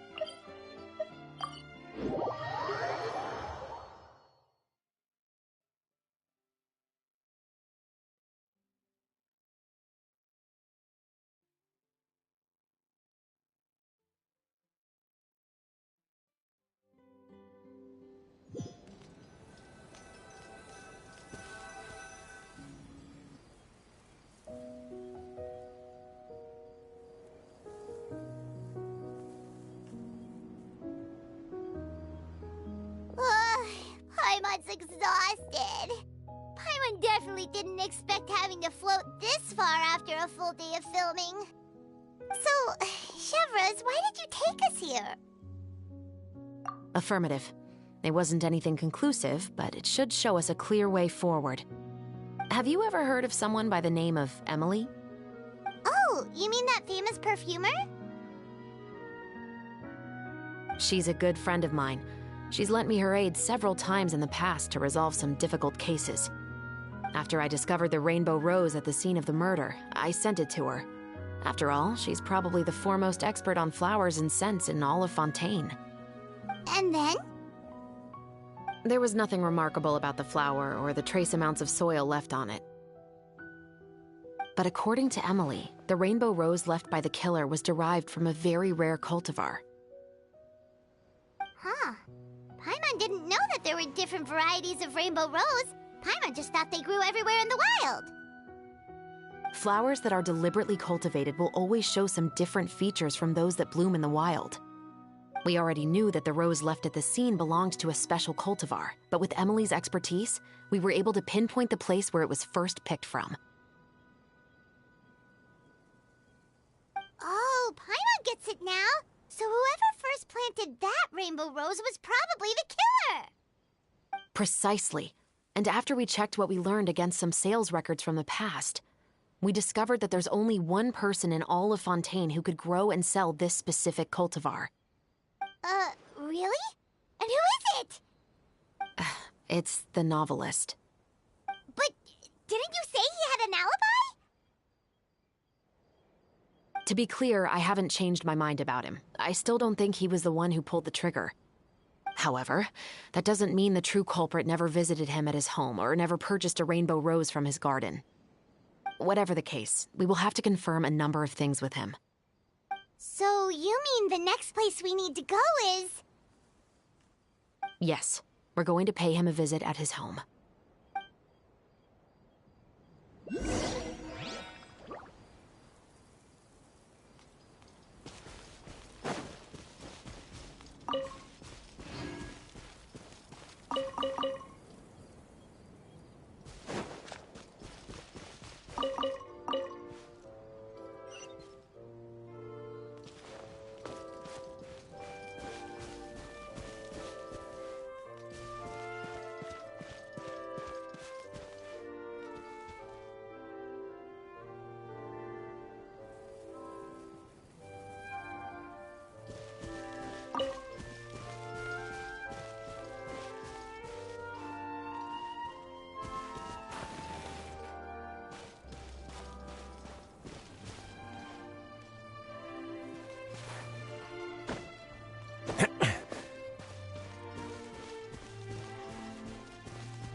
That should be his house.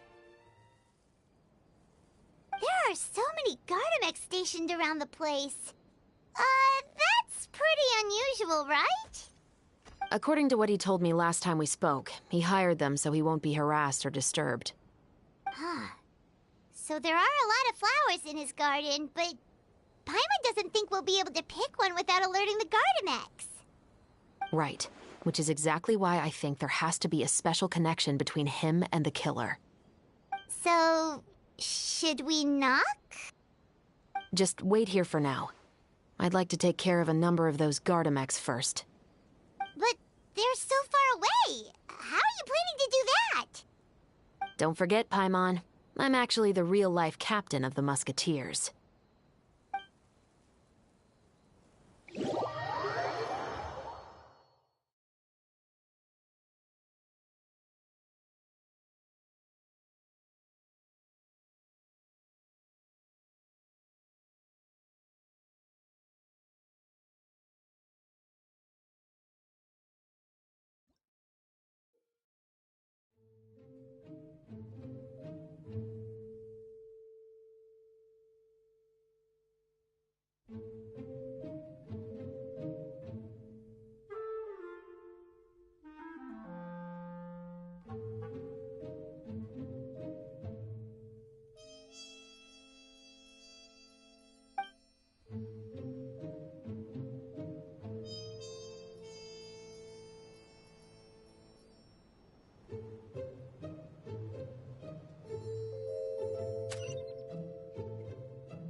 All clear. Let's go. Wait!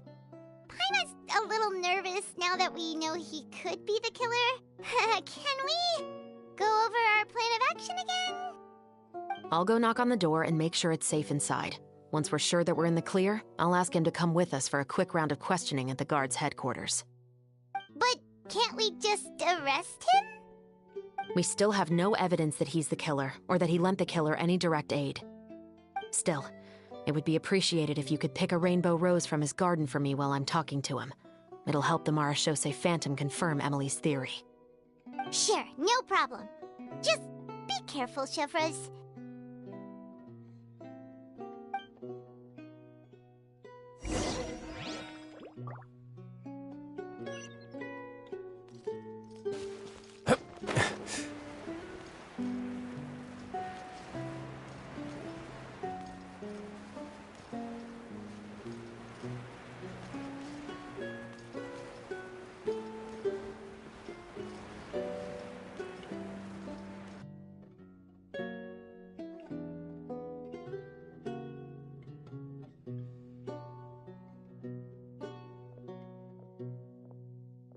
Excuse me, Mr. Baptiste, are you home? Who could it be at this hour? Oh, it's you, Officer Chevreuse. Would you mind accompanying me to the guard's headquarters, Mr. Baptiste? We would like to ask you some questions about a case. Oh, is it still regarding the murder case from before? I cannot confirm or deny that at this time. So it is then. Listen, I need you to come with me, Mr. Baptiste. Miss Chevreuse, I'll save you the trouble. Oh, and you two over there?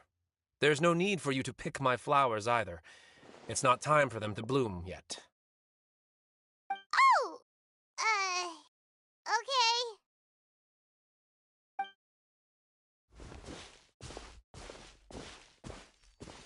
By saving me the trouble, you mean... I will confess.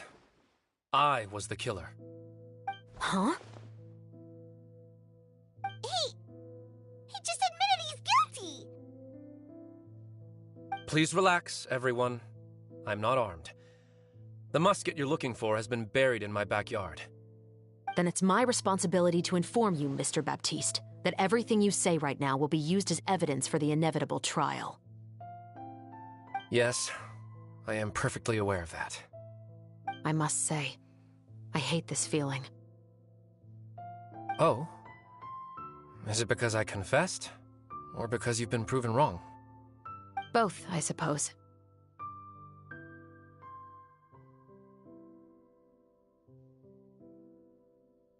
For the same reason as the one I wrote out in my novel, of course. I did it to exact revenge. I know you haven't figured out the link between the two of us. Had you done so, I'd have been taken away to the headquarters a long time ago. But that won't stop me from always remembering his grotesque face. After all, he was the one who killed my mother. Your mother is still healthy and well. You know, I was adopted as a child. I was referring to my birth mother. That was never recorded in the orphanage's records. Please forgive a 6-year-old child for concocting some lies to protect himself after watching his mother die right in front of him. So, your novel, it was like a record of your life? No, of course not. It was a work of fiction with many embellished parts. But I am indeed the illegitimate son of a wealthy and influential man who abused his power to murder my mother. That part was 100% real. But the man you killed didn't have a Mora to his name. He was a hired assassin, an irredeemable beast who sank his fangs into a defenseless woman just for a few bags of Mora. But if that's really the truth, you wouldn't be telling us any of this now. You still haven't managed to take revenge against your father, the true mastermind behind it all. I never thought I'd hear that kind of thing from the captain of the Special Security and Surveillance Patrol. I'm simply skeptical about your motives. It's simple, really. I've grown tired of everything and don't want to shoulder this burden anymore. You may have considered me too soft to pull the trigger. Well, as it turns out, you are exactly right. I've become overwhelmed by the aftermath of the murder. So you're going to call a stop to your revenge, just like that? The true mastermind is too rich and too powerful for me. I've accepted that I will never be able to avenge my mother alone. And so what? The characters in your book never gave up. Now, Officer Shavras, I'm the one who has killed a man, aren't I? Are you trying to convince me to commit another crime? What's your father's name? How do you plan to prove the veracity of all of your claims? Well, I'd like to speak with you privately. Sure. Why don't we speak privately at the guard's headquarters? No, it has to be here. I must ensure that we won't be overheard. Fine. Let's talk here. When I said won't be overheard, I meant by anyone. I would like to speak with you and you alone.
Thanks.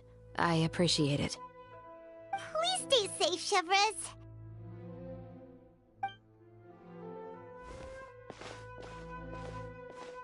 All right, let's hear it. Will you really believe what I'm about to say? Well, that depends on what you're going to tell me. Fair enough. Fair enough. Then listen closely.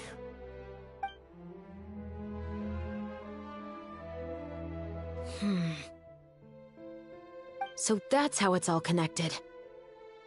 So, it seems you believe me after all. Do you want me to go public with this? No, of course not. At least, not right now. Then why did you bother telling me? You've read my work. What do you think? Even if you were to go public with all of this right now, he'd simply deny everything. It's been too long. Almost 20 years. Anything that could be used as evidence has long faded away. Even if there might have been a solitary island of truth once upon a time, it has long sunk beneath the waves by now. Justice will... Not if you don't try. I know that as the captain of the Special Security and Surveillance Patrol, you will always stand on the side of justice. But do you really think a cushy life in prison really constitutes justice for him? I bet he could lead an extremely comfortable life in the fortress of Meripede. What are you trying to say? I've been observing you from a distance. Your portrayal of the musketeer was exquisite.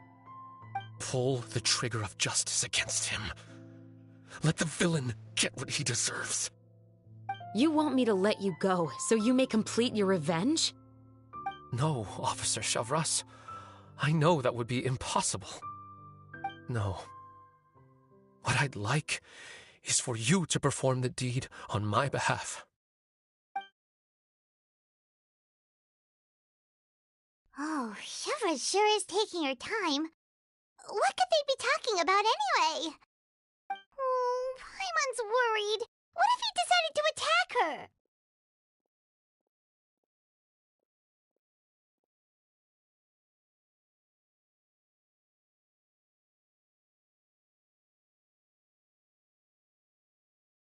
Oh, you do have a point.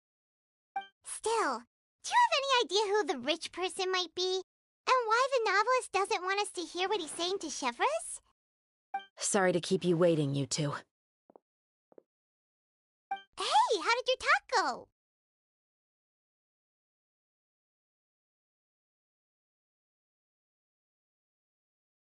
I've already sent someone to escort Baptiste back to the headquarters for questioning. He wasn't lying about the musket. It was indeed buried in his backyard. But what about the name? Did he tell you the name of the rich guy? Yes, he did. But for now, I have to return to the Special Patrol. There are still a few loose ends I need to tie up.